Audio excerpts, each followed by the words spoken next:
This is Alexander Playtime Williams of PlayTimeCares.com. PlayTimeWilliams on PlayTimeCares.com, giving you your Raw recap from June 8th, 2015. This was coming from New Orleans, Louisiana, the Smoothie King Center. This time you actually had JBL, Michael Cole, and Byron Saxton from SmackDown as your commentators. I'm assuming Booker T was probably gearing up to do the Tough Enough competition that everybody submitted their videos for over the last several weeks. They kicked off Raw by having Cena come to the ring.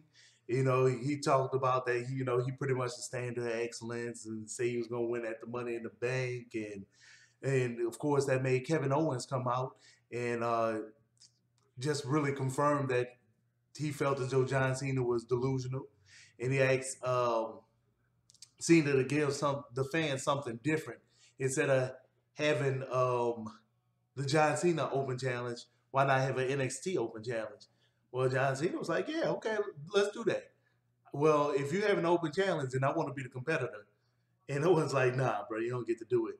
So Cena and Owens, they pretty much agreed that whoever accepts the challenge, they get the opportunity to pick whatever belt it is that they want to compete for. Either they go for the NXT Championship or they can go for the United States title. So the person that decided to come out was Neville from NXT, of course, and he said that he wanted to go for the NXT Championship because he felt as though Owens was a bad representative of the company, felt he's a bad champ. So of course, the next match, it starts now, and that would be the NXT champ Chris Owens versus the old NXT champ, the man that gravity forgot, Neville. Obviously, a great match. It was an 8 out of 10. I'll go ahead and say that right off press. It was a great showcase of talent. They both did very creative offensive things to each other, and it was really entertaining. And Kevin Owens ended up getting the win. I feel as though I'm calling him Chris Owens a lot for some reason, but Kevin Owens ended up getting the win on that one. It was a really good match. Then they did kind of like an Elimination Chamber pay-per-view recap, and then for the heavyweight championship, and did the Raw recap of what went down that led to the Money in the Bank ladder match that was going to happen with Seth Rollins and Dean Ambrose. They showed that entire series, which Triple H and Stephanie were in the back, just looking at pictures on Instagram because Dean Ambrose took the stolen title and was going all around New Orleans, posing with saxophones in the French Quarter, on Bourbon Street, all kind of stuff with the belt. So he was posting the pictures on Instagram. It was, just funny to have him in there. So when Seth Rollins came to Triple H and Stephanie, he was like, look, I wasn't talking about not needing y'all. Triple H and Steph was like, man, we're not trying to hear that. You say you don't need us, you don't need us. So hopefully you can beat Ambrose. And we have faith in you that you will. You will. And to give you a tune-up for your match against Ambrose, we're going to let you pick whoever you want to face tonight. So he was like, okay, well, cool, whatever. Renee interviewed Nikki Bella, and, Nikki pretty much said that she doesn't have the skill to take the belt from him, blah, blah. So the next match was Summer Rae versus Nikki Bella. Horrible match. 6 out of 10. No continuity between maneuvers. I mean, it was horrible. It was a weak and boring match. Nikki ended up winning that. Summer Rae isn't even a real athletic person, don't even get me started on that. Tamina, Natalya, Naomi. Really? Come on. You picked Summer Rae. So they did a Raw recap of the 3 matches that Roman Reigns had to do to actually stay in the Money in the Bank contract match that he's going to be in come with the Money in the Bank pay-per-view.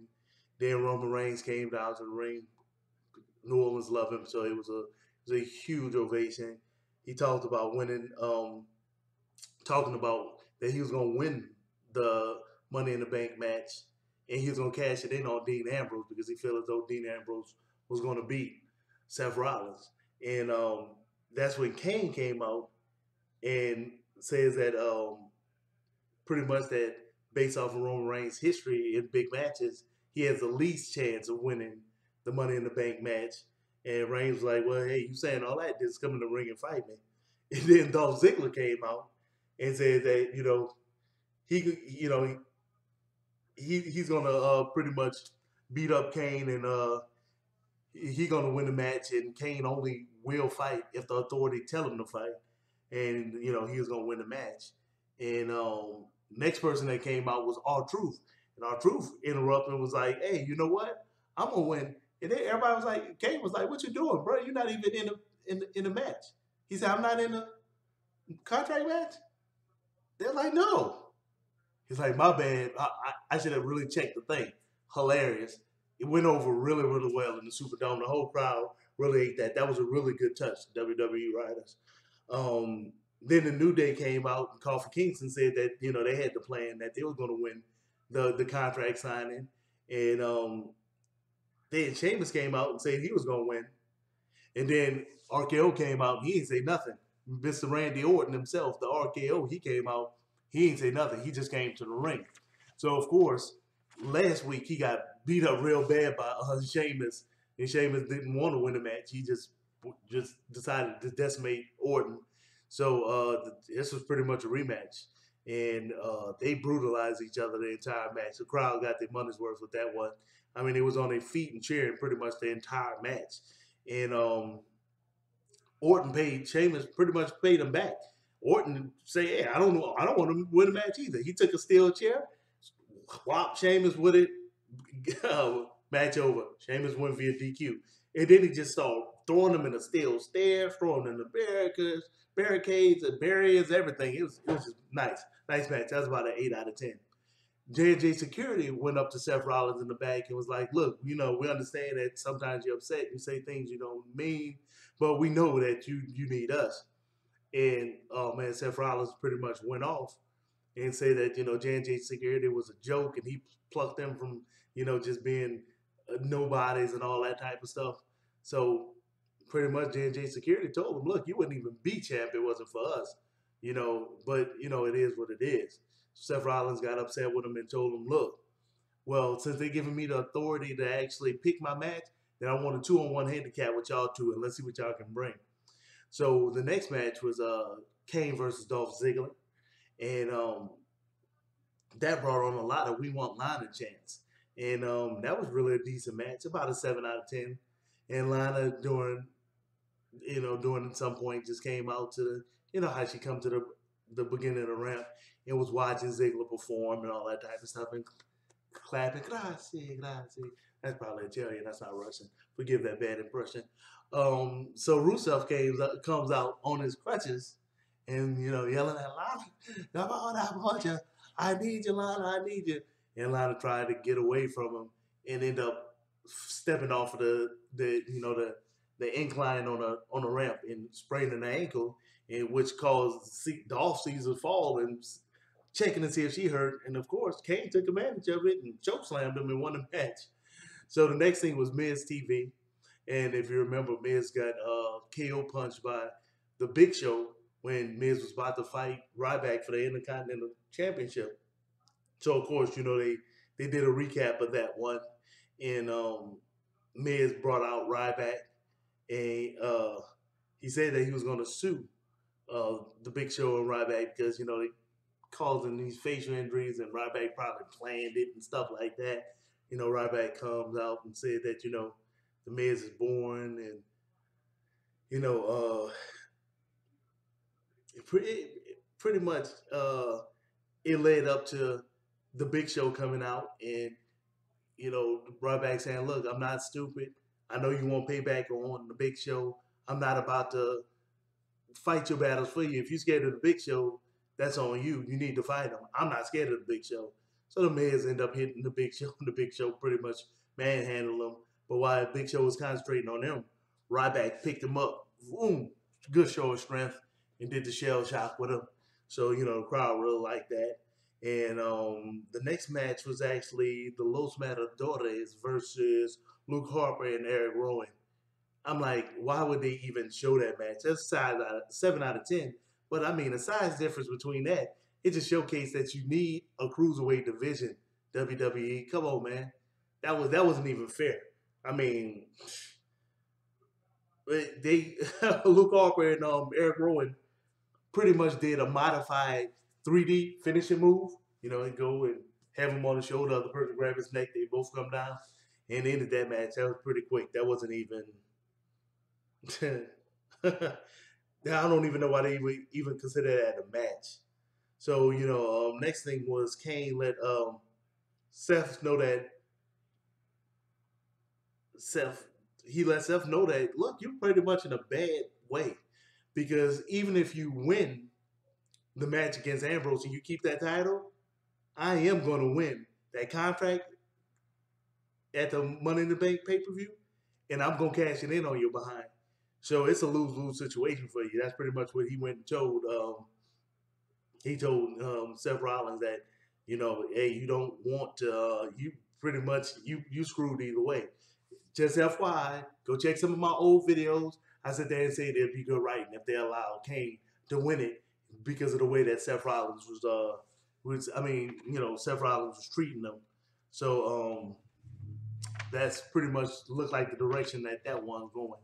Next match was Biggie Langston versus Titus O'Neil. Pretty decent match. A lot of New Day suck chants. About a 7 out of 10 match. When it's all said and done, Titus O'Neil is just one guy, even though he was out there with his tag team partner from the Primetime Players. But you have 3 people with the New Day. Number games was too much. Big E got his finishing move on Titus O'Neil.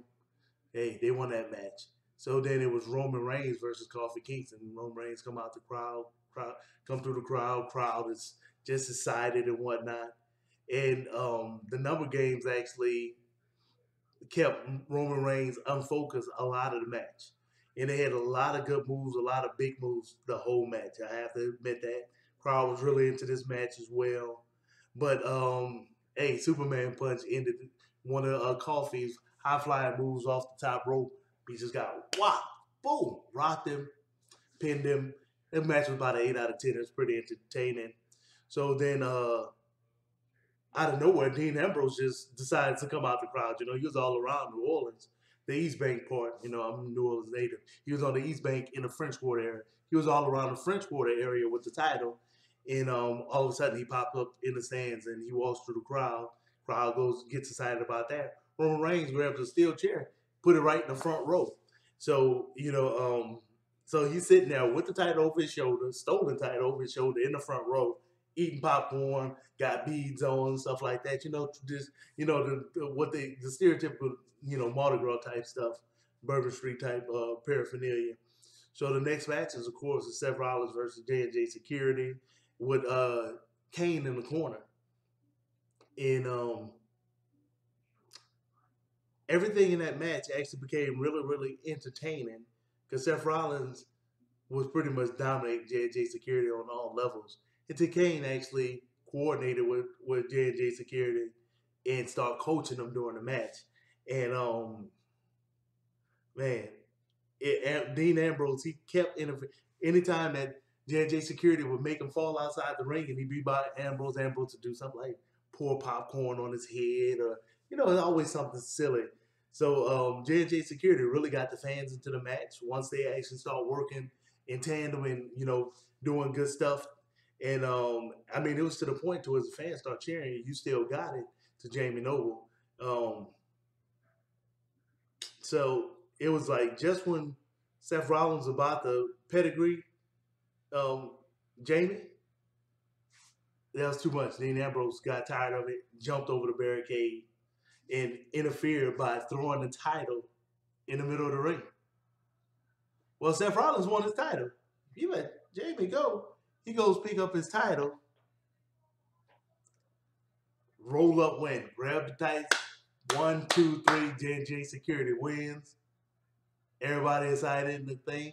Seth Rollins like, I don't care. I still got my title, baby. You got to look behind him. Dean Ambrose came in the ring, did the dirty deeds on him, planted him, bah, took the title back. So that's how the match ended up ending. PlayTimeCares.com. I'm on everything under Playtime Cares. Comment on everything. Let me know if my predictions are right, wrong, whenever I do them. Just the regular stuff. Playtime Cares, out.